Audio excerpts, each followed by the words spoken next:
I'm Rosie McGee. I'm a research fellow here at the Institute of Development Studies at the University of Sussex in the UK. My role in the Making All Voices Count programme is that I'm the manager of the research and evidence component. The research and evidence component of the Making All Voices Count programme will manage, fund and accompany research. On the one hand, it will support applied research for learning so as to improve practice within Making All Voices Count initiatives.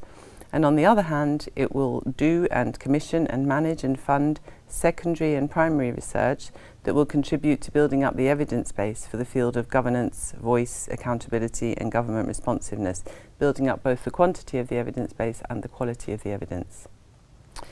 Transparency and accountability is a fairly new field where there's still a need to build up further the evidence base on which we can base our programming decisions and actions.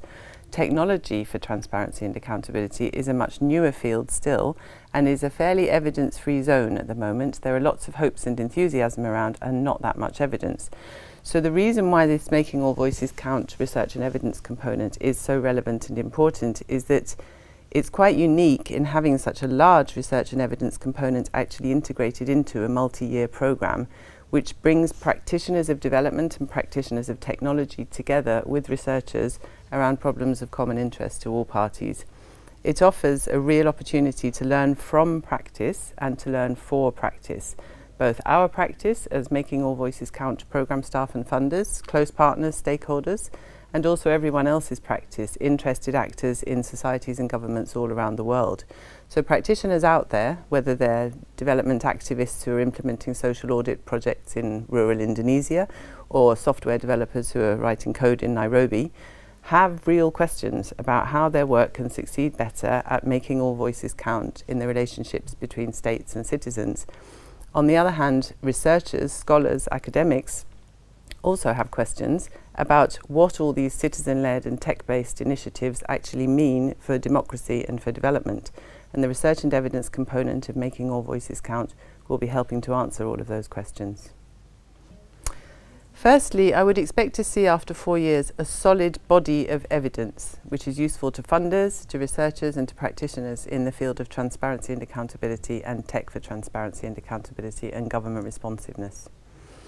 Secondly, something I would love to see is a great leap forward in terms of the appropriateness of the design of transparency and accountability initiatives.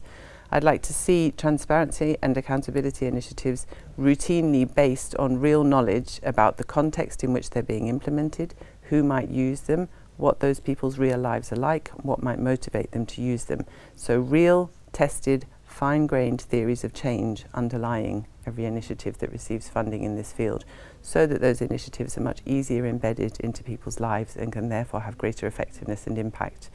And finally, I would say that currently there's a huge enthusiasm around about technology for transparency and accountability and the power of technology more broadly. I would like to see in 4 years' time not less enthusiasm, but an enthusiasm that's very much tempered by a strong dose of realism about what those initiatives can achieve.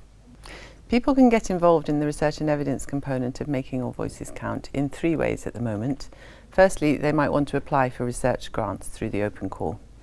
Secondly, they're welcome to get involved with a series of e-dialogues that we're going to be running very soon on topics related to those that I've mentioned. These are being done as a preparatory activity for a learning event that we're going to be holding in February. And thirdly, they can be involved as users, using the outputs that the research and evidence component produces over the next 4 years.